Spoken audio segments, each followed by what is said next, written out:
down and look at me. Oh, you're hiding. You down and look at me.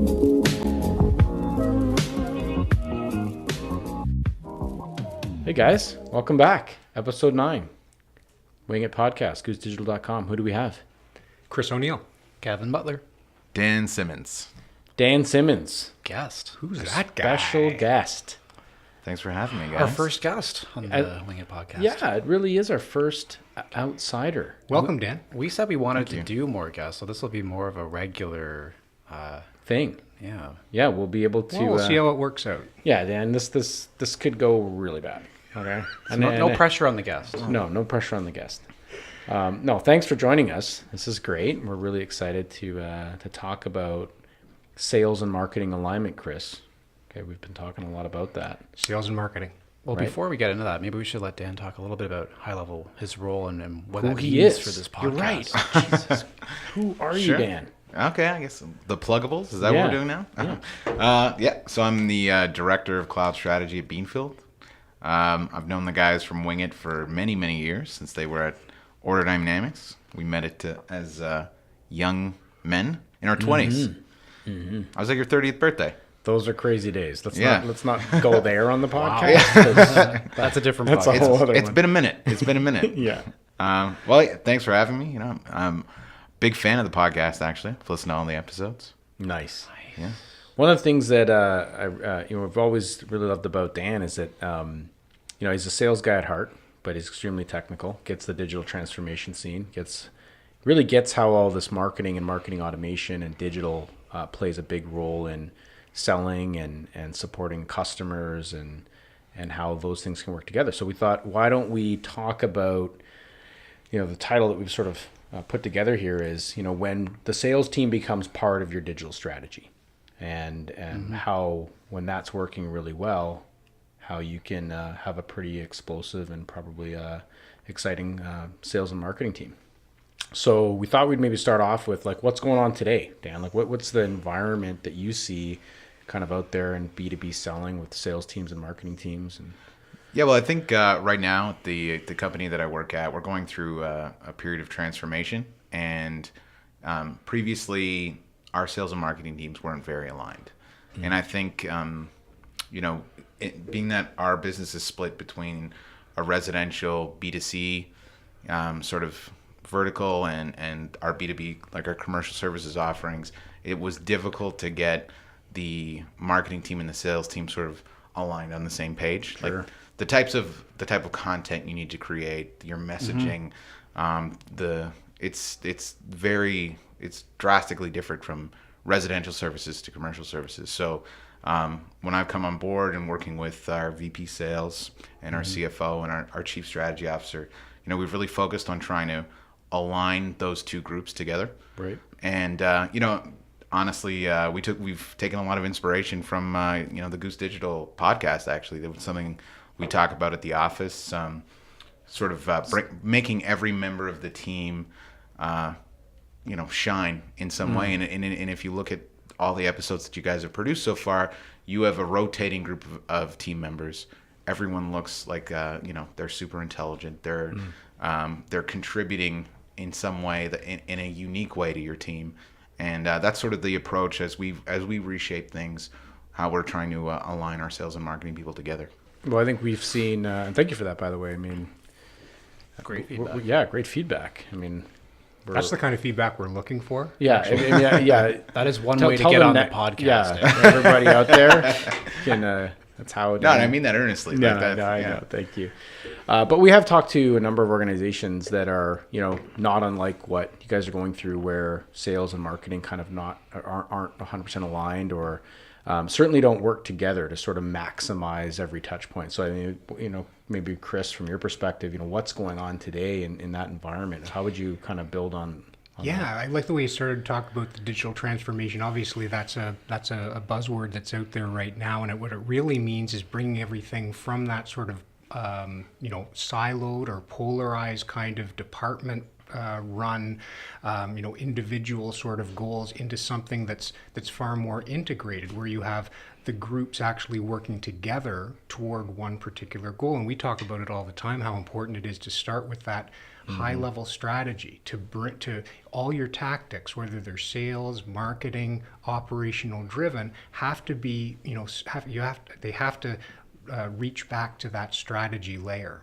And so what you guys are going through, something that, we certainly talk about, we try to emulate, is that, let's start with that strategy. And I the idea of being able to bring the sales organization underneath that sort of digital marketing strategy, making them a part of that. Yeah. I think that's really important, because for years and years, the sales and the marketing, they really were very much separate entities. There was probably a fight over budget between them. Now we talk a lot about how, marketing perhaps should own part of that sales budget. It should be part, everyone really more works accountable. together, more accountable to that overall revenue growth. Yeah. Kev, you want to weigh in on what's going on today? Well, I agree. I think we've talked about this before in separate podcasts, but this idea that I think marketing and sales together, they are accountable towards a revenue goal. And that's maybe the biggest difference we've seen in this idea that, I think when you look at the journey of a customer, it goes from prospect to deal to customer, there are different parts where I kind of look at it as these departments, they're working together, but they sub in and out in terms of lead role. Sometimes it's sales that has the lead, marketing will be the support. What do you need, sales? Right. And sometimes it's the other way, where it's we just need to do this at scale. And that's more of a marketing technology doing that, bolstered by some strategy that's contributed by both sales and marketing. Right. So that's kind of what I think's going on. And I think, we talk about digital transformation and this larger initiative a lot of organizations are going through, and it's all in the name of the customer. That's why we're doing all this and wrapping processes and experiences around that. So it has to be this aligned goal. So Dan, if you said, we've heard kind of a good sense of some of that. I think if you said on the ground, day in and day out, you talked at first about a shift in the product. And I think it probably puts strain on a team when you change audiences, or, you're kind of changing also somewhat of the focus or the go-to-market. But if you said today, when you're out there in the field and you're talking to salespeople and you're talking to marketing people, what is happening day in and day out that suggests that maybe they're not as joined up as they could be, in their really down to things like a proposal, things like, how they're interacting on social media. Yeah, I think, what I've noticed and what we've been trying to course correct at our organization is just making sure that our salespeople are actively participating in those conversations. And then that's something when we go to a lot of these cloud conferences, and we're participating now in a bunch of thought leadership panels there. And it's about enabling your team to build their own personal brand. And I think that's the struggle that most businesses have. It's easy for you to put, a logo up and to build everything under that logo. But at the end of the day, it's the salespeople, your outbound, your account reps, let's say your business development and your account managers. They're going to be your first touch points to the customer, right? Right. And they're going to have, in the case of our business, which can be, I think, for the most part, very transactional. So we're an internet company.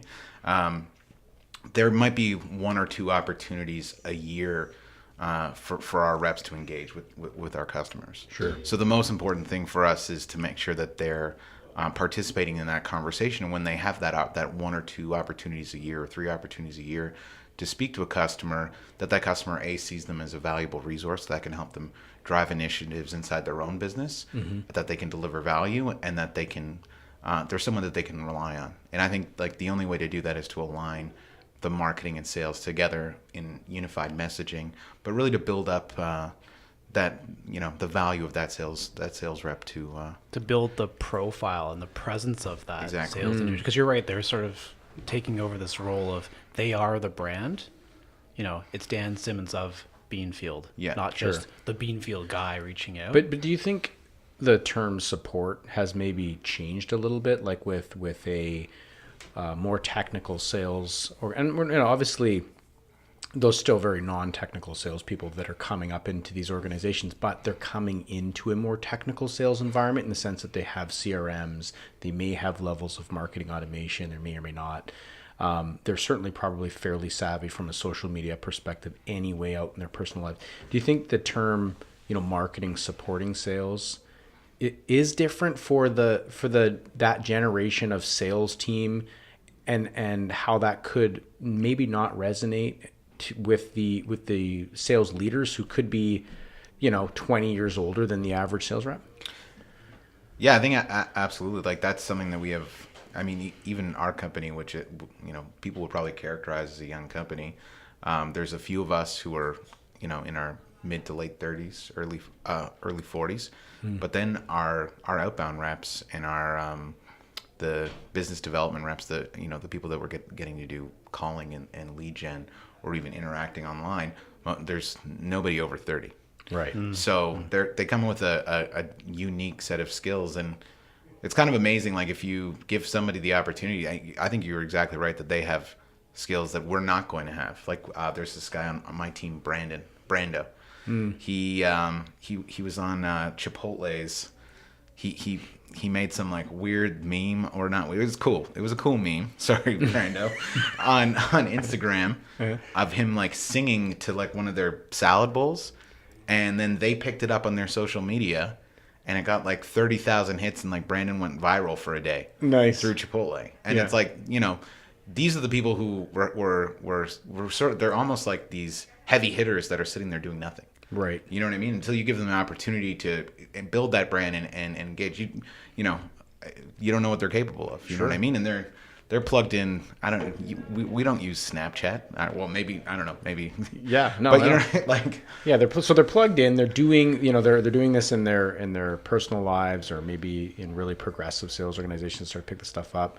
So the term support, when they're thinking of like, how does marketing support my job? Am I being asked to just make $40 a day, and I've got really no tools to kind of work within my repertoire. So, would you say maybe that marketing support concept has sort of changed, and which is good advice for organizations that might be looking to do this, where their sales leadership may not be, they may not even have Twitter accounts, these sales leaderships, right? Yeah. So, where they can say, well, what do you mean? Don't we just make $40 a day, Chris, and we're going to grow our business? Well, I think it's a good point, because we have meetings regularly with organizations that maybe are a little bit, like, call them laggard or behind, from a digital marketing perspective. They are recognizing the need to adapt to where their customers or their prospective customers are. They recognize that they need to make those adaptations, but they've been so long entrenched in these sort of traditional sales models that they need a roadmap. They need a framework of how to sort of make that transition. The sales reps are definitely looking for more. They've got a CRM. They're using it maybe for 20-25% of what value it could bring, because they don't see the value in entering information into it. And if they get brought along in this sort of digital transformation framework and say, listen, here is why you need to start sort of participating in this, and then they see themselves as being part of a greater picture, greater opportunity. I think that's where you bring those senior people along. Yeah. But when you talk about, maybe this is like a different podcast altogether, but marketing supporting sales, I think, like, especially at the sort of, call it inside sales, business development level, we're kind of seeing the emergence of a bit of a hybrid, where there's marketing savvy along with inside sales and sales savvy, right? And I actually think that's one of the hardest roles in a company to fill. I agree. That's essentially like Dan. That's the part of what your unique skill set allows for, right? I was going to say, when you were introing, is we've got a working history, and we've seen you operating sort of at work, and you're certainly wearing predominantly the sales hat and doing all that with a marketing flair to support it, understanding insights derived from campaigns, in some cases doing your own campaigns and creating content to support what the sales cycle requires at the time, but which is really cool. But what I mean is, like, this idea of an inside sales rep who's confident and sales savvy enough to know when to push and what message to push and to deliver that message, whatever the message is, but also to go and say, well, hey, I saw them looking at our pricing page for the last 2 weeks, intermittently, Tuesday, Wednesday, Thursday. I think I know how to take a conversation there and how to address those needs. Like that's a unique hybrid that's, one, hard to find, and two, an individual who can really just truly wrap his or her head around what's required and then push it over the line to a Dan or a Chris when the time is right. Like that's a hybrid of a role, but I think that's kind of how marketing has to support sales in this new paradigm. Yeah, and I think you're always going to have your senior people who are you're going to have to rely on for like content creation. Right. You know what I mean? They're gonna be the ones with the boots on the ground in the senior technical roles or in the senior sort of subject sales matter expertise. Yeah, your SMEs, exactly. But then it's the marketing people who actually are sitting there in the weeds, looking at the data, looking at your Google Analytics. We're going to be able to direct those people to give them insights like, this is something we think you could talk about. And, and you identifying that the subject matter expert is the best person to craft and deliver the message, but understanding the timing and, how to take, I'm a very verbose person, you know what I mean? So how to take my message and whittle it down to something that's concise and that is definitely in the English language and not in tech speak. You know what I mean? And I think that's really a super important role for marketers to play now, is like how to identify those key resources, how to bring everybody under a unified brand, and how to go to market with messaging that is going to leverage the best parts of everybody on the team that's contributing. Which is a good synergy, or which is a good segue to this concept that we've been talking about around synergy and enable. So what's the solution kind of, or part of that solution, and what does this actually mean? So we've talked about how they can work together, and I think what I just heard you say was that there's actually very valuable feedback loops from sales back into marketing. I think when you're a small team like we are, and certainly in the orgs that we've come from, you can do that stuff on the fly. Like, we've even on this podcast done things where, like, we were in a deal yesterday, we're doing a podcast today because we want to get it back out into the prospect's hands the day after. And we know full well that is going to help us in the future. Whereas if you got an org, potentially your size, where, that feedback loop may not be there, right? So marketing's pushing, but we don't sit as a team and say, okay, what were the 3 things or 4 top things that came up? Oh, let's wrap some content around that right now. Let's get that out there to further the pipeline development, right? And I think you're right. That's been like one of the hardest things for me to adjust to. And, it's been really cool to work at a company this size in this vertical right now. But that agility is definitely something. It's like, it's been definitely an adjustment, because I'm used to, like if we have content to create, like, let's just open Sketch, get going. Let's bang out an image. Let's you've got the copy done. Let's get it posted as a LinkedIn article. But I hear that, and there's a few things. There's 2 things that jump out to me. One is, for lack of a better word, alignment meetings, where it's like sales and marketing should be at sales meetings, because again, you have that shared revenue goal, and how can you possibly expect sales or marketing to support sales if they don't hear about in the trenches of what's actually going on? Definitely. But the other thing is marketing truly understanding what's going on, asking the questions like, do they really know what the sales cycles are like and what the buyers or prospective buyers are actually saying in these deals, so that they can create meaningful content calendars where maybe not everything has to be super agile and I just got out of a meeting, we need to write some content around this. Like, that'll happen too.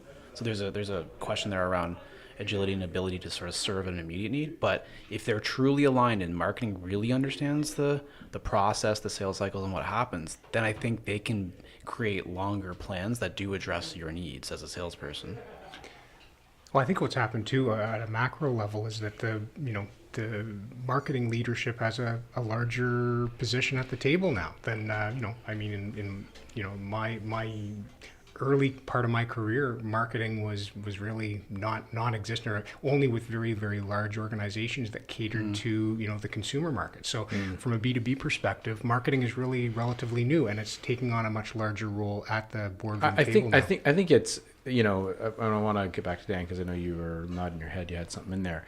I think you're right in the sense that companies that are adopting this approach are, you see those CMOs, or maybe they have a slightly different title where they're more technology spend, more seat at the table. They're stepping up to levels of the budget. They make, but I think the average, I would say, there's got to be a big number of B2B organizations where, yeah, these marketers are struggling. I mean, they're trying to keep up with just what they're doing, let alone talk about enabling sales and feedback loops, and That's true too. and tech that can help. You talked about looking at a URL every day. I mean, the average business may not even have a marketing automation system in place. I mean, and you've talked about this, Dan, with your org, where those types of tool sets really will unlock a ton of value. So I agree with you, but I also agree that it's in its infancy. You're not. We're not there yet. We're No, I think you guys are right. It's early days for sure. Even at yeah. at our company, like on the sales side, right now we don't look at our website, for instance, as driving any actual sales revenue. Correct. And I'm sorry. And I think that's something that I hope we can change over the next year, is like make sure that the website and marketing are responsible for 4 to 10% of the inbound leads. Not just, we're seeing a lot of movement now with LinkedIn, and we're making a lot of progress. But the website, to me, for us to look at that as almost like something that's just somebody needs like some information or how to contact us, but it's not actually generating revenue. Yeah. That was like something right away. I'm like, if we can fix anything over the next year, it's that. Right. I mean, you should, to me, as a marketer, I hear that and I'm like, I think you should be able to point to any part of a website, whether it's about us, what we're all about, or a 3 pages or 3 clicks in product page, and it should be able to support some portion of the sales cycle. Yeah. If it can't, then why is it there? And I at my old company, you guys did a really great job of really building up for what it was. Like we were in a very difficult product to sell. Managed services is a difficult business to work in. It's a long sales cycle. You're displacing resources that take sometimes years to unseat. It's a difficult win. But from like an engagement perspective, the number of leads that would come in through the website, the lead scoring that we had through Acton, the things that you guys built out. Now that I'm working in an environment where we're starting from scratch, I'm like, wow. Right. I need that. There's a huge opportunity here, especially when we have a customer reach of 10,000 potential available companies, in on-net buildings. Yeah. This is just something that we can't leave dormant anymore. There's too much money on the table. Sure. Yeah. So that's a good way to kind of move into, so we kind of get the synergy. I think there's probably a lot of different things we can talk about maybe as we move into how the marketing automation side of this thing can add value. And can really power your team. So why don't we just pull into that a little bit? I don't want to lose sight of what you said earlier around just amplifying the content that's being created. So maybe we'll start there in terms of, there's content that marketing's creating all over the place. How, in your view, you've got a team, let's say there's 25, 30 reps, what would be the ideal scenario to sort of really get them empowered and basically what we said, which was, when sales becomes part of your digital strategy. Yeah, I think we'll call it like the Beanfield 2.0 plan, but I think having the entire team meet weekly to contribute to content so that we're getting not just the senior voices, but we're getting that feedback loop that you talked about from everybody, the people who are engaging in outbound calling, the people who are going and meeting with customers, that we're working together on creating valuable content. And then we have a digital marketing automation platform that is disseminating that content over Twitter, over LinkedIn at the appropriate times. Like in the sales cycle. Exactly. Yeah. And then that will free you up to react in an agile way when there is an opportunity for you to, let's say, spin up a podcast. Right. For if there's something that a customer or a few customers that week mentioned, and you spent 15 minutes talking about it in the sales meeting, but let's hammer it home through social media. Let's publish this podcast. Let's get that out. That no, we have that problem under control. We can solve that for you. Right. But that's where I see the marketing automation platform really solving. It'll free up everybody's time. Like right now, while we're kind of getting ramped up and going to be rolling all these things out, I'm waking up at 7 in the morning and I'm logging in like 3 people's LinkedIn accounts and Right. posting content and like changing the copy. And these are things that are all taken care of with any of these platforms, Sure. whether, you know, Yeah. regardless of like the level of subscription or spend, those are the table stakes features now. Yeah. And this is where organizations like yours are so valuable, because you can't just have, in a lot of companies like ours where we've been around for 30 years, you can't just have a few singular voices in the organization. It's always helpful to have, just like I think about sales cycles, you want your, I guess your champions inside the organization, but then you need credible champions outside the organization. Right. And companies need, partners like Goose to come in and to support these sort of ideas and to come up with an action plan. Like, this is how we're going to roll this out. These are the best tools. This is how we're going to track the analytics.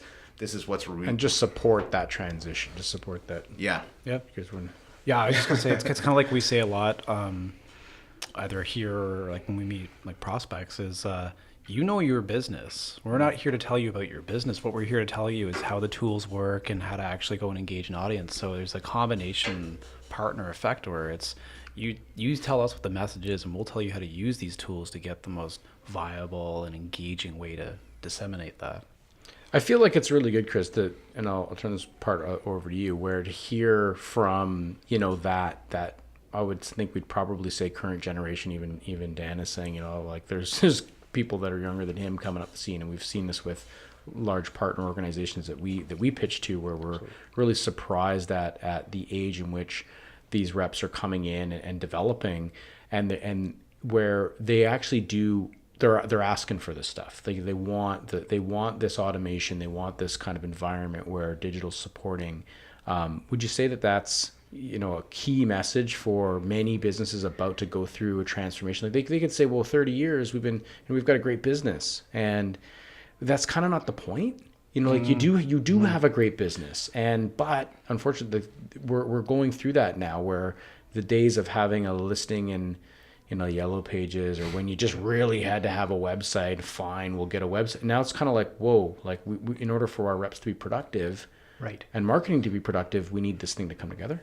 Yeah, I think this the transformation goes all the way down to what is happening out in the employment marketplace today. You need to be able to attract these tech savvy, totally capable, like as Dan was saying, people that do stuff that like we can't do, because they were just born with it. They were born with this, and they've got a team mentality, and so Right. we want to bring them in. We want to sort of use their their unique talents to power this thing.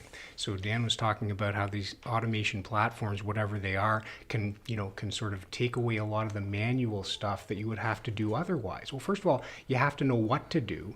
The automation is sort of something that can be deployed, but more importantly, it's like, what is it that we need to do to support that overall strategy? All these little tactics that people do in marketing or sales or whatever, they're important and they're good to do, but they have to have that And I would piece. almost say, like, it's a good point on the strategy, and that's how you have to lead this. I know, Dan, you've put together some pretty big strategic plans for your organization, and you can almost say without that strategic piece, I mean, you almost feel like as a person that's part of the sales organization, almost like you're on your own. Like you're doing the best you can. You're throwing up something. But because to your point, you believe that you have to do it. If that team mentality, that younger generation, or just even anyone that believes that that's the right approach, but their marketing org is not there yet, right?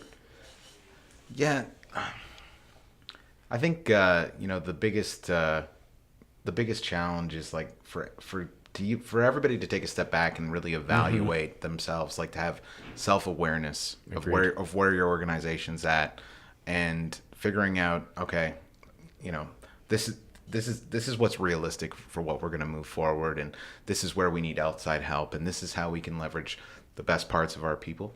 Right. But also, like, are the things that we've been doing in the past working? Like, that's a hard thing to ask yourself. Yeah. But I mean, for a lot of companies, it is hard to ask yourself. And then if you've had sales that have just been growing, sort of organically without a ton of investment, how can you? It's a difficult process to go and say like, okay, Yeah. this is how we're going to monetize marketing. This is how Yeah. we're going to move forward. This is what we Why need. do we need to do anything? Exactly. And being agents for change is difficult. And I think it's almost better for a company to hand off a lot of that, sort of a lot of that selling to you guys versus doing that internally. You know what I mean? I think, what we're talking about is, I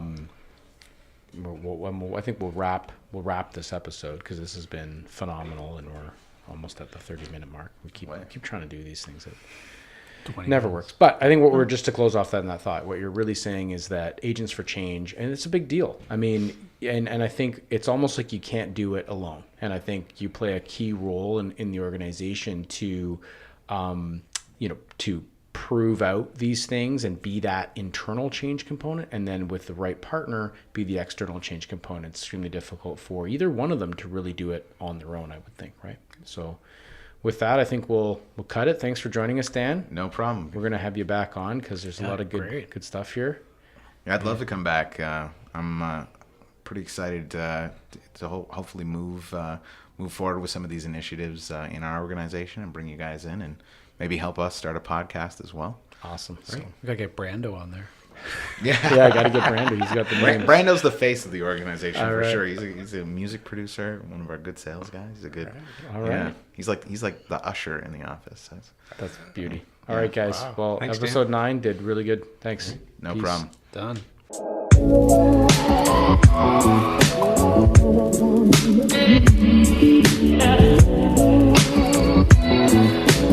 Yeah.